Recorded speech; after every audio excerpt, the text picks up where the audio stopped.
La forma en que una persona maneja el poder y cómo enfrenta la adversidad revela mucho más que 1000 palabras dichas en tiempos de calma. No hace falta escarbar demasiado en la historia de alguien para intuir quién es realmente. Basta con observarlo cuando tiene una posición de ventaja o, por el contrario, cuando todo parece desmoronarse. Estos dos extremos, el poder y el dolor, funcionan como una especie de radiografía emocional. No decoran, no disimulan, muestran lo más crudo, lo más instintivo, lo más verdadero. Porque es precisamente cuando dejamos de intentar agradar, cuando no sentimos la necesidad de aparentar, que aparece lo que somos de fondo. En consulta lo he visto cientos de veces. Personas que parecían emocionalmente estables, empáticas, conscientes, hasta que un cambio de escenario, una promoción, una pérdida, una traición, las puso frente a sí mismas. Y lo que emergió no fue siempre lo mejor, no por maldad, sino porque el carácter no se finge.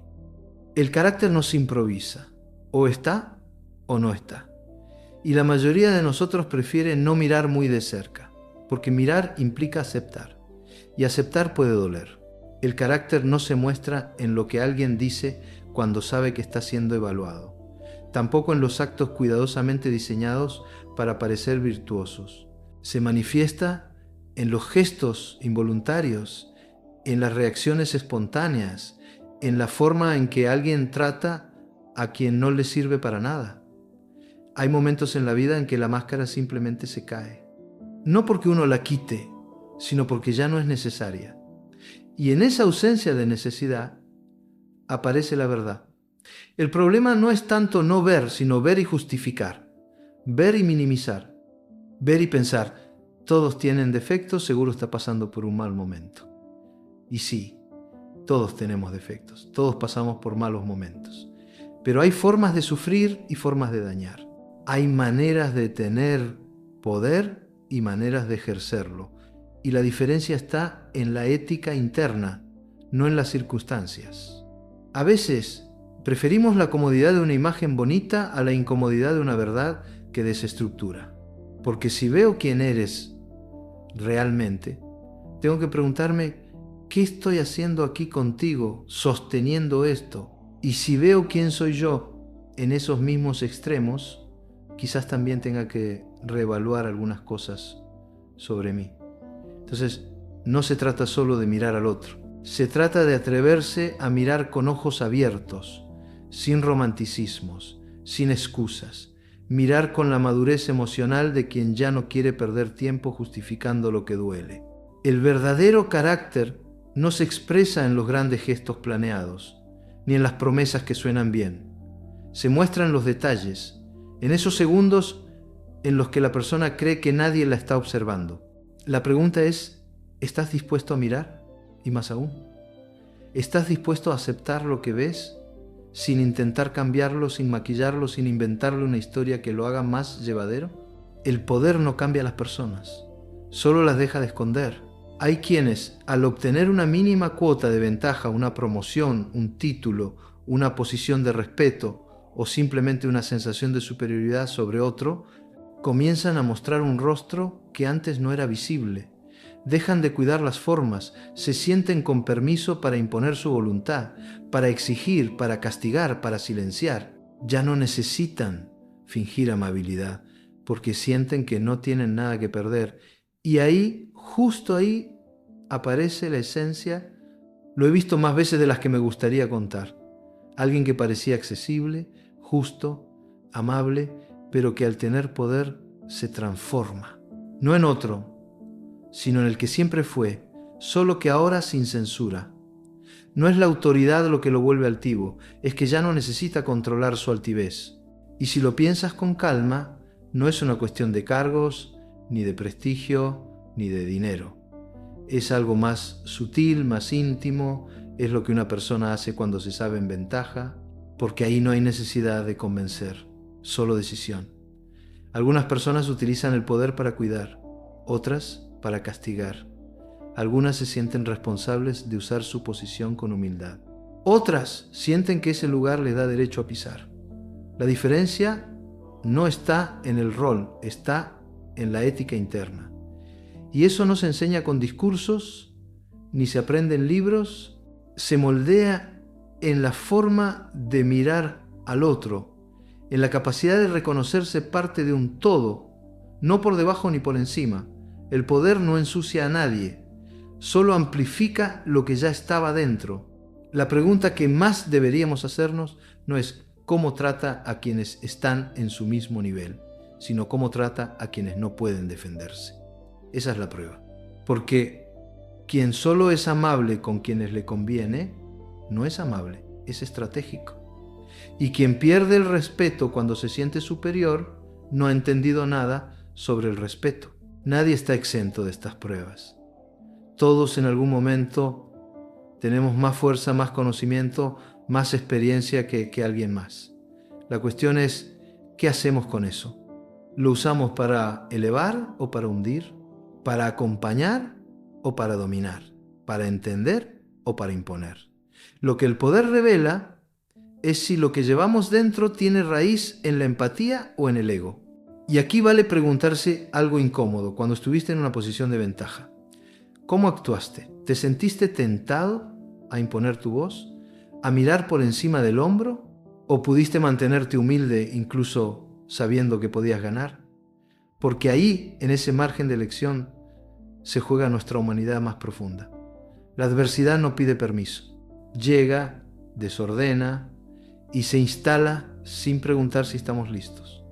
Y es justo ahí, en medio del desconcierto, donde aparece algo esencial: la verdadera estructura emocional de una persona. Muchos parecen fuertes cuando todo marcha bien. Muchos parecen sabios cuando no hay tensión. Muchos parecen maduros mientras no hay nada que los desafíe profundamente.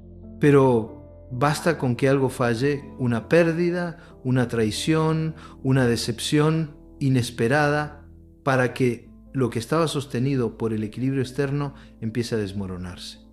No hay nada de malo en sufrir. Sufrir no es una señal de debilidad. Pero lo que hacemos con ese sufrimiento sí dice mucho sobre nosotros. Algunas personas ante la adversidad culpan a todos menos a sí mismas. Otras se cierran por completo, como si dejar entrar al mundo fuera un acto de traición. Algunas reaccionan con ira, otras con frialdad, otras incluso transforman su dolor en un arma, atacan, hieren, se justifican diciendo que están pasando por mucho. Y claro, puede que estén atravesando algo difícil, pero el modo en que lo manejan sigue siendo una elección. He visto personas rotas por dentro que aún así tratan a los demás con una delicadeza que conmueve. He visto gente sin nada, sin recursos ni red de apoyo, seguir eligiendo la empatía como brújula. Y también he visto lo contrario, personas que al menor tropiezo se convierten en versiones pequeñas, rencorosas, destructivas de sí mismas, no porque el dolor las haya dañado, sino porque ya había dentro de ellas una forma de interpretar el mundo basada en el resentimiento y la victimización. La adversidad no crea eso, solo lo hace visible. No somos lo que nos pasa, somos lo que elegimos hacer con lo que nos pasa. Hay quienes usan el dolor como espejo y quienes lo usan como excusa. Y en esa elección se define algo que va más allá de la inteligencia emocional. Se define el carácter. Porque tener carácter no es endurecerse, no es negarse a sentir, es aprender a sostenerse en medio de la tormenta sin perder la decencia, sin abandonar la humanidad, sin apagar la capacidad de sentir por el otro. Y si vamos un poco más profundo, ¿cómo manejas tú la adversidad?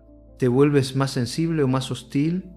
¿Buscas comprensión o buscas culpables? ¿Sabes pedir ayuda o te refugias en el orgullo herido? ¿Eres capaz de crecer en medio del dolor o necesitas que todo esté bajo control para mantener la calma? Nadie nace sabiendo sufrir bien, pero algunos aprenden. Aprenden a escuchar el dolor sin dejarse poseer por él. Aprenden a distinguir entre lo que sienten y lo que hacen con lo que sienten. Y esa es una de las formas más poderosas de madurez emocional. No dejar que lo que nos hiere defina la manera en que tratamos al mundo. A veces estamos tan ocupados tratando de entender a los demás, de justificar sus acciones, de interpretar lo que dijeron o no dijeron, que olvidamos lo más importante: observar. Observar sin guión, sin la necesidad de entender todo, sin buscar excusas para lo que ya está a la vista. Porque cuando uno aprende a mirar sin filtros afectivos, sin el lente del deseo o del miedo, lo que aparece suele ser claro, aunque incómodo. Y sin embargo, esa incomodidad es necesaria. Es el primer paso para elegir con conciencia. No se trata de vivir desconfiando de todos. No se trata de buscar errores donde no los hay. Se trata de tener un ojo atento, no para juzgar, sino para proteger lo que es valioso. Porque lo que no se mira a tiempo, más adelante puede convertirse en una herida innecesaria. Y si hablamos de carácter, lo que más habla de una persona no son sus intenciones declaradas, sino sus comportamientos constantes, especialmente cuando no tiene nada que ganar. Fíjate en cómo alguien trata al que no puede ofrecerle nada. Hay respeto ahí, hay escucha, hay un mínimo de cuidado. Si no lo hay, no importa cuán amable sea contigo. Estás viendo la versión real, no la cortesía estratégica. Observa también cómo habla de quienes ya no están presentes. Habla con rencor, con desprecio, con burla, o puede reconocer lo vivido sin necesidad de ensuciarlo. Lo que alguien dice de los demás cuando esos otros ya no tienen voz también dice algo profundo sobre quién está hablando. Y hay otro punto que rara vez se menciona, pero que es revelador. ¿Cómo reacciona alguien cuando otra persona a su alrededor brilla más? Cuando no es el centro, cuando el reconocimiento va para otro. ¿Hay admiración genuina? ¿O se activa una incomodidad silenciosa, una competencia innecesaria, un intento sutil de opacar? No necesitas grandes gestos para notar eso. Basta con observar los pequeños silencios, las miradas, los cambios de tema. Ahí también se esconde el carácter. Y por último, pero no menos importante, observa si esa persona puede asumir sus errores. No justificarlos, no suavizarlos, no diluirlos con excusas, asumirlos, pedir perdón sin adornos, decir me equivoqué sin transformar esa frase en una maniobra para seguir controlando la situación. Pocos gestos hablan tanto de madurez emocional como la capacidad de asumir una falla sin perder dignidad. Todo esto puede parecer mínimo, casi imperceptible, pero lo mínimo construye lo profundo. El carácter no se define en un día, se revela en la suma de muchas pequeñas decisiones. Y cuando uno elige ver, cuando realmente elige ver, ya no puede desver. La conciencia no se borra, se convierte en brújula. Entonces, sin necesidad de dramatizar, sin miedo a lo que puedas encontrar, ¿qué estás viendo hoy en las personas que te rodean? ¿Qué estás eligiendo no mirar por miedo a tener que actuar en consecuencia? Y más aún, ¿qué dice eso sobre lo que estás dispuesto a permitir en tu vida? Observar a los demás con claridad es fundamental. Pero quedarse solo en esa observación también puede convertirse en una forma de evasión. Porque hay otro espejo, más difícil, más silencioso, pero infinitamente más honesto: mirarse a uno mismo. Y no hablo de un examen superficial ni de una lista de virtudes o defectos. Hablo de mirar con la misma lucidez con la que exigimos a los demás. Preguntarse, sin adornos ni evasivas, ¿cómo actúo yo cuando tengo poder? ¿Qué hago yo cuando estoy en ventaja? Cuando nadie puede detenerme, cuando tengo la última palabra, porque ahí también se ve el carácter y esta vez no es el de otro, es el mío.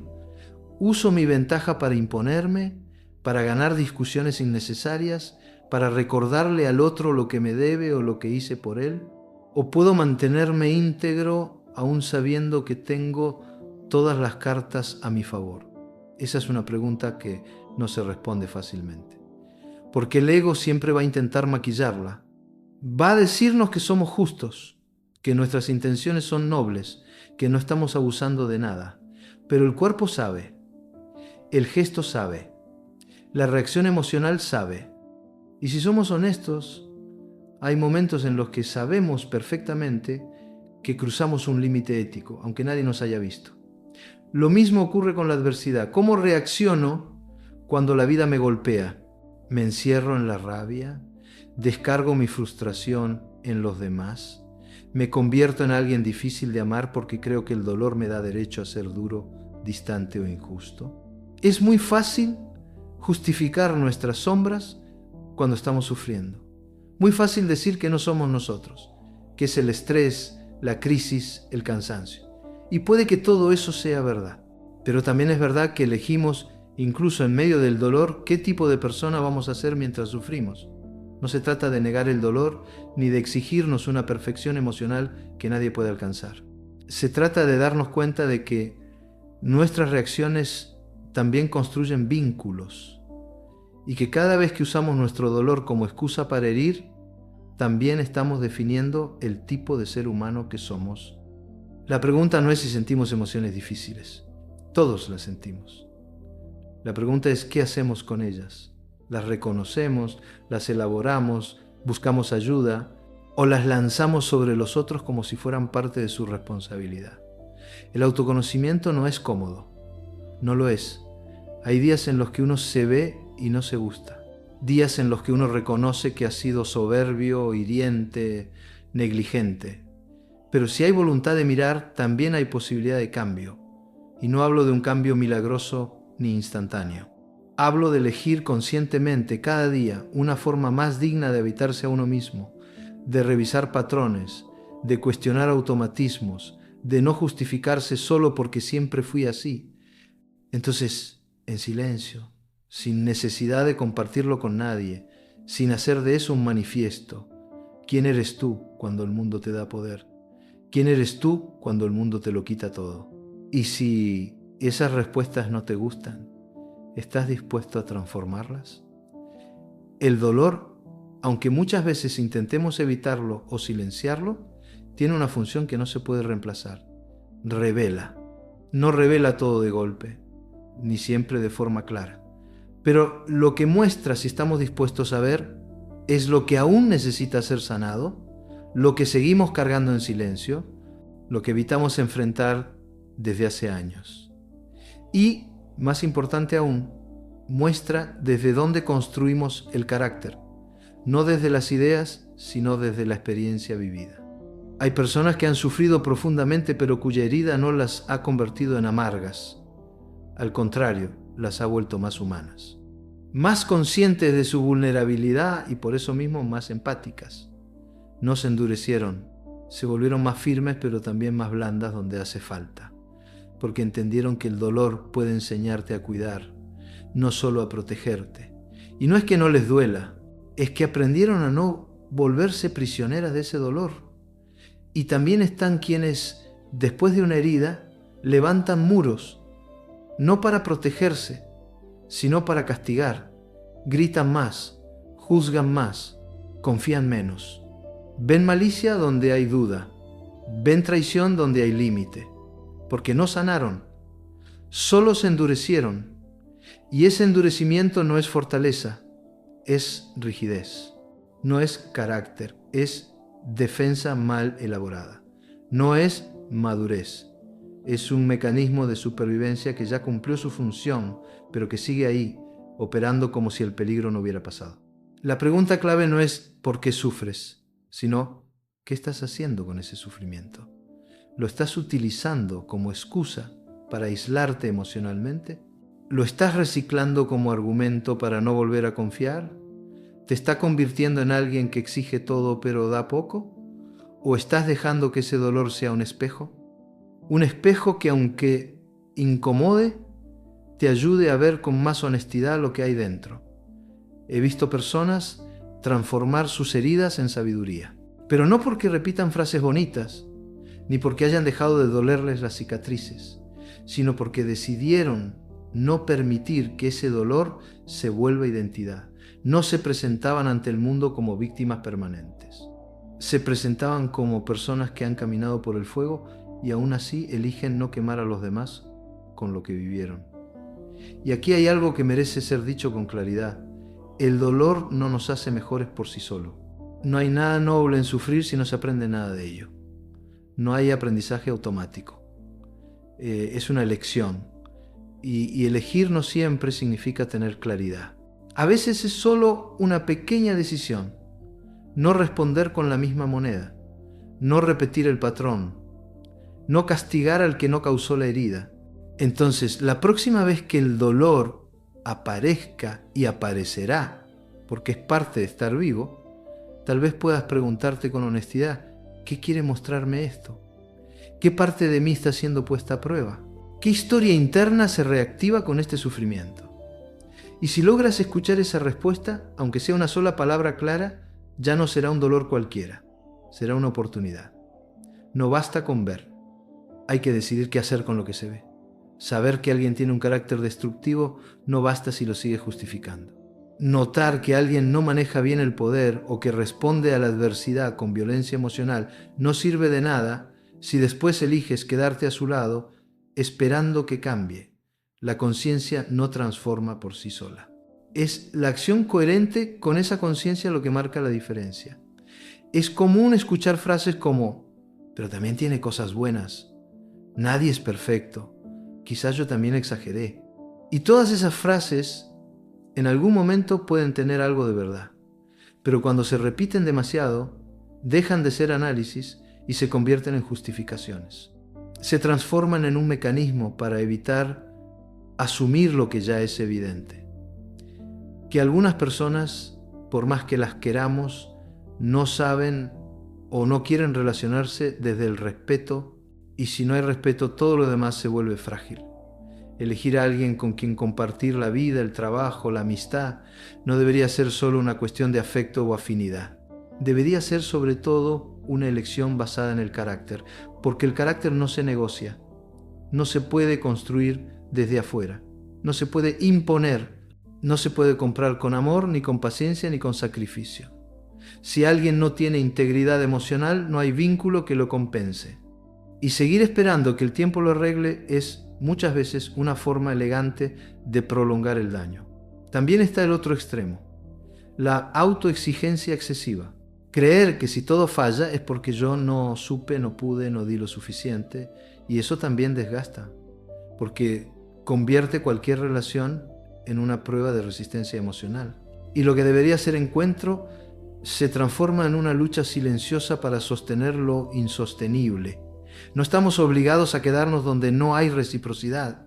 No estamos condenados a normalizar la frialdad, el desprecio o la manipulación solo porque alguien tiene momentos de ternura entre tormenta y tormenta. No se trata de hacer listas de errores. Se trata de entender que el carácter se manifiesta de forma constante.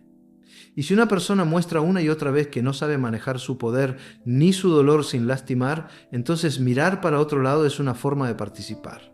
Elegir bien a quién dejar entrar no es frialdad, es sabiduría emocional. Y alejarse de quien insiste en dañar, aunque lo haga sin gritar, aunque lo haga con excusas sofisticadas, es una forma de dignidad. Porque no todas las heridas duelen fuerte, algunas solo desgastan lento, pero también rompen. Entonces, sin dramatismos, sin necesidad de ruptura escandalosa, puedes simplemente preguntarte, ¿quién merece estar cerca de ti? ¿Quién te respeta aun cuando está enojado? ¿Quién te cuida incluso cuando está cansado? ¿Quién te escucha cuando no estás en tu mejor momento? Esa es la gente que vale. Lo demás, aunque duela dejarlo ir, no es pérdida, es liberación. A esta altura, ya no se trata solo de detectar señales en los otros o de entender por qué actúan como actúan. La clave está en aprender a vivir con ojos abiertos, sin perder la ternura, pero sin anestesiar la conciencia. Porque hay algo profundamente liberador en reconocer que no estamos obligados a aceptar cualquier cosa en nombre del amor, de la historia compartida o de la costumbre. No estamos hechos para vivir atrapados en vínculos que nos exigen resignación. Estamos hechos para compartir la vida desde la libertad, el respeto y una mínima coherencia emocional. Y esa coherencia no es perfección, no es que la otra persona nunca se equivoque o que tú no tengas días oscuros, es la capacidad de reparar, de asumir errores, de no perder de vista lo esencial, que nadie debería pagar con sufrimiento el precio de estar cerca de alguien. Porque hay formas de estar que nutren y otras que agotan. Y si después de cada encuentro te sientes más confundido, más pequeño, más inseguro, entonces algo no está bien, aunque todo parezca normal. La normalidad muchas veces es solo repetición, y lo repetido puede ser familiar, pero no necesariamente sano. Aprender a distinguir entre lo que ya conocemos y lo que nos hace bien es una de las tareas más difíciles de la adultez emocional, porque implica cuestionar nuestras propias ideas sobre lo que merecemos, lo que podemos pedir, lo que podemos soltar, y ese cuestionamiento no siempre es cómodo, pero sí es profundamente transformador. Tampoco se trata de poner a prueba a todos como si estuviéramos evaluando cada gesto bajo una lupa. No. Se trata de aprender a sentir sin traicionarte, a confiar sin renunciar a tu intuición, a observar sin necesidad de explicarlo todo, porque a veces lo que se ve es suficiente. No hace falta un análisis exhaustivo si lo que estás viviendo te resta más de lo que te suma. Si lo que recibes no se parece en nada a lo que necesitas, entonces la respuesta ya está. Y esto no significa cerrarse al vínculo humano, ni vivir con miedo al daño. Significa reconocer que hay personas con las que es posible construir y otras con las que solo es posible sobrevivir. Y que elegir con quién compartir la vida es, en gran parte, una cuestión de salud mental. Nadie florece en un ambiente donde debe defenderse todo el tiempo. Nadie crece donde el vínculo se basa en el desequilibrio constante. Nadie sana donde el amor se convierte en excusa para herir. Por eso, cada vez que te encuentres justificando lo que te duele, repitiéndote que así es él o así soy yo, tal vez puedas detenerte y preguntarte algo mucho más simple. ¿Esto que tengo con esta persona se parece al respeto? ¿Se parece al cuidado? ¿Se parece a la paz? Si la respuesta es no, entonces hay decisiones que ya no necesitan más tiempo, solo necesitan coraje. La calidad de nuestros vínculos tiene una relación directa con la calidad de nuestra vida emocional. No es un lujo aprender a elegir bien con quién estar, es una necesidad, porque cada vínculo nos afecta, nos moldea, nos espeja, y cuando no somos conscientes de esto, podemos pasar años justificando dinámicas que nos consumen, creyendo que el problema está solo en nosotros o que es una etapa que ya pasará. Pero hay patrones que no son etapas, son señales, y si no se escuchan a tiempo, terminan dejando huellas que llevan mucho más que tiempo para sanar. Lo que una persona hace cuando tiene poder y cómo reacciona cuando está en dolor no son aspectos menores, son núcleos. Núcleos que te permiten ver lo que hay, más allá de la superficie, más allá de la simpatía, de la atracción, de los momentos lindos, porque lo verdaderamente profundo no está en cómo alguien se comporta cuando todo es fácil, está en cómo actúa cuando tiene permiso para mostrarse tal cual es. Ahí no hay maquillaje, ahí está la verdad emocional y no necesitas grandes traiciones para darte cuenta. A veces basta con un gesto, una mirada, una reacción espontánea, un instante en el que el otro deja de controlar lo que muestra. Eso es más que suficiente, porque esos pequeños momentos, cuando se repiten, forman un patrón, y los patrones, una vez que se revelan, nos obligan a tomar decisiones que ya no podemos postergar. A veces decimos, bueno, nadie es perfecto, y es cierto, nadie lo es. Pero una cosa es la imperfección humana y otra muy distinta es la incoherencia emocional constante. Una cosa es equivocarse y otra es usar cada error como forma de manipular, de imponer, de controlar. El problema no es tropezar. El problema es convertir el tropiezo en estrategia. Por eso, cuando alguien te muestra cómo ejerce su poder, créelo. Y cuando alguien te muestra cómo maneja su dolor, créelo también. No necesitas más pruebas, no necesitas desgastarte, en intentos eternos de enseñar a alguien algo que no quiere aprender. Puedes elegir otro camino, uno más simple, más claro, más sano. Y del otro lado, también es justo hacerse la misma pregunta: ¿cómo uso yo el poder cuando lo tengo?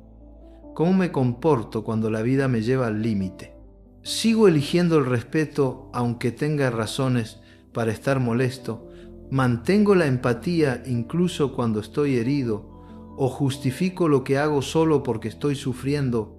Porque la verdadera coherencia emocional no se mide cuando todo está bien.